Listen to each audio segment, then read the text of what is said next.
Pour permettre à un grand nombre d'Ivoiriens de se loger, le président Alassane Ouattara a annoncé la construction de 250 000 logements pour les 5 années à venir, soit 50 000 logements par an.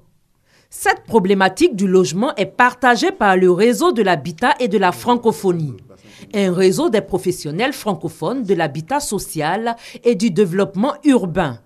Ce réseau entend apporter sa contribution en initiant un cadre de rencontres, d'échanges et de réflexion autour de la question du financement du logement en Afrique, en prélude à cette rencontre internationale qui se tient bientôt à Abidjan. Le représentant de la Chambre de commerce et d'industrie situe les enjeux.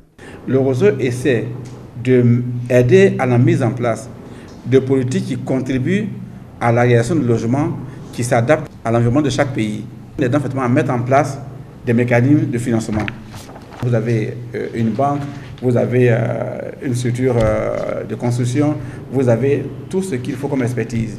Ce sont des expertises qu'on met au service des pays pour les aider à mettre en place une politique d'habitat. Et donc, ces recommandations ont été remises à chaque membre du réseau dans son pays.